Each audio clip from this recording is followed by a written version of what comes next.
Melissa Siegel, integrated executive producer / freelancer. If you had asked me all those years ago where I was going to end up, it never would have been advertising. I graduated with a degree in TV and radio, and I wanted to go into the news business. But back when I graduated, the only entree for anybody was to be an administrative assistant. And back in those days, you had to type 50 words a minute. If you didn't type 50 words a minute, you were going to be a receptionist. So I was out of school, and the only job I could find in TV news, which was my dream, was to work midnight to 8 on the weekends. And my parents wouldn't let me commute into Manhattan to do that. So I got this opportunity to become a receptionist at Ogilvy and Mather Direct. And I thought, okay, 6 months, get some experience, and then on to the news world. And all these years later, I've never left advertising.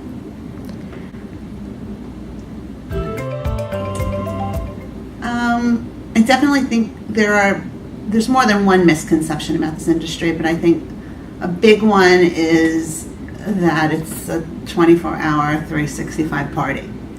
And it isn't. People work super hard in this business, and Mad Men and what happened in the 60s and 70s is not the truth today. People don't go to lunch, much less have a 3 or 4 martini lunch.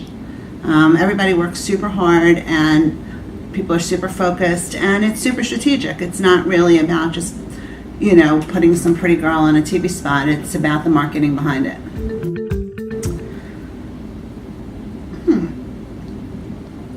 DDB is a little different from other agencies in that a producer manages the creative folks as well as doing their job. So part of my job is about managing my creative folks, making sure that they're on point to get the work done on time. And then the rest of my job is about making things happen. A long time ago, when I explained what a producer does, I said, we bring things to life. Basically, someone comes to a producer with an idea, and we figure out how to get that idea into the marketplace, whether it's a TV spot or a print ad, direct mail package, a tweet, something on Instagram, a website.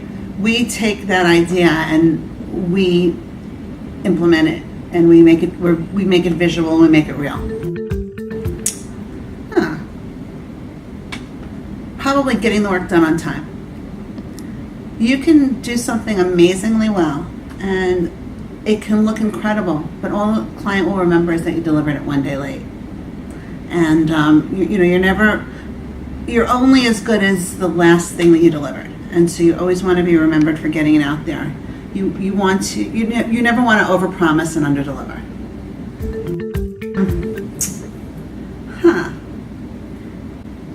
Difficult.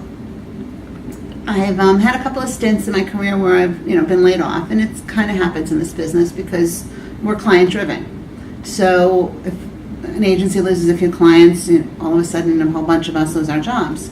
So I think one of the hardest parts is being a freelancer and going into new places all the time, because the longer you're in one place, the more you have a sense of comfort and you start to nest. And when I lost my job a year and a half ago, I think I had 20 pairs of shoes under my desk because I'd been there so long. So you get super comfortable in a place, and then all of a sudden that sense of comfort's completely gone. You have to reinvent yourself yet again. I think the scariest part for me in being laid off last year was that the world had changed around me. I was a producer at my former job, but I was in the print world only. I did print, I did direct mail, I did out of home. I didn't do new media, I didn't do video, I didn't do digital. And I walked into a world where the expectations had changed. And the thought was that everybody is an expert in everything. So I've taken the time to reinvent myself, and since I've been here at DDB, I've been doing digital, I'm working on a video, so I've managed to bring myself into that world. So as far as gratifying goes, I went into a position at another agency where everybody was super unhappy. The team that I was taking over was crying at their desks at midnight, every night. And I kind of knew that moving in, that they were working on a super challenging client. Since the agency had won the client, there hadn't been strong leadership on the team, number one. And number two, the client's needs were a lot more complex than had been anticipated.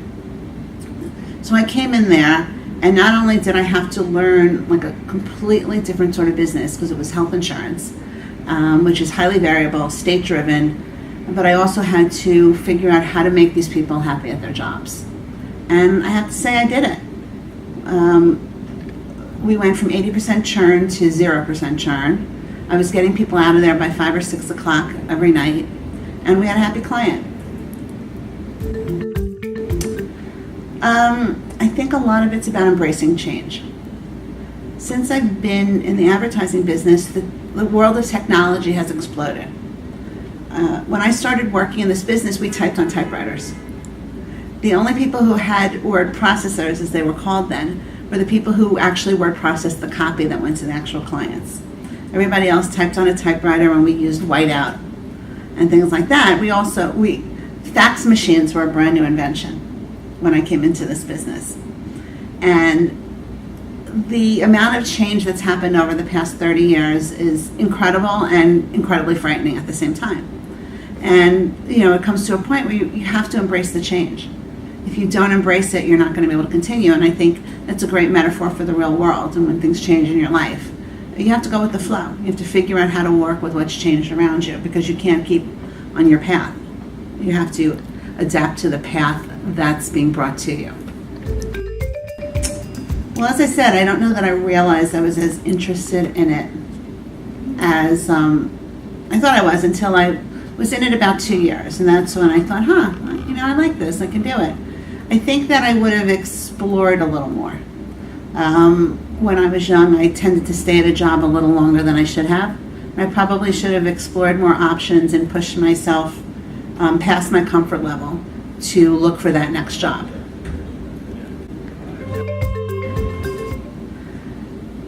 I think that advertising should be inclusive because we're talking to everybody.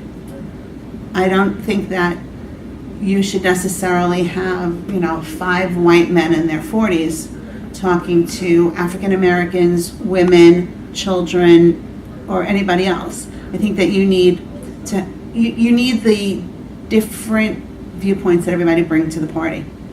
And without that, you're not going to be able to be effective. And you also need people to be able to interact with each other, because everybody learns from each other.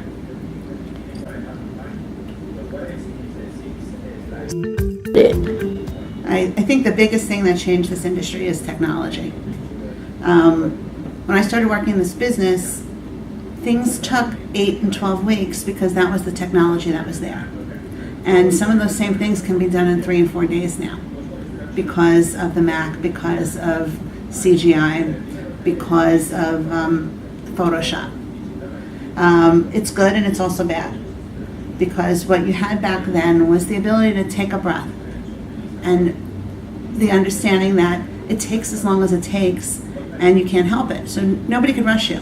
What's happened now is everybody thinks that you press a button and we're on to the next step. One of the biggest lessons that I've shared out is a pretty simple one. When I was in another agency, the head of traffic and I did the process meetings for all our new employees. So one thing we talked about was the schedule, because production and traffic folks are at the back of the chain. So when everybody's eating up all the time, it comes to us and we have to make up for what everyone else missed. And the fact of the matter is that it's not always possible. So think about this. You wake up in the morning and you look at your clock and, oh my God, your alarm never went off and you're now an hour and a half late. You miss your train. You don't get to the office at 9. You get there at 10:30. You can't get that time back. You are not going to be able to get that hour and a half back into your day and still get everything you need to get done by 5. You're going to stay till 6:30. So yet we expect ourselves to be able to make up for all the time we miss on schedules and still deliver on time. So I think the beauty of the days past was that the technology didn't allow you to cut corners. You couldn't do things faster. So you were forced to stick to the schedules, and the clients understood how much time it took to do something. The flip side of technology, of course, is that we do amazing things with it. And the world has changed, and we're able to talk to people in so many different ways and talk to people personally and reach out, with a level of expertise and a level of messaging that we never were able to do in the past? It's a hard question too. Good questions. What does it mean to me? I can be very practical and say paycheck, which is the truth, but I don't know that I would have stayed for just the paycheck all these years. I'm not about that. I think the word is probably results, because when something works and you know it, it's amazing.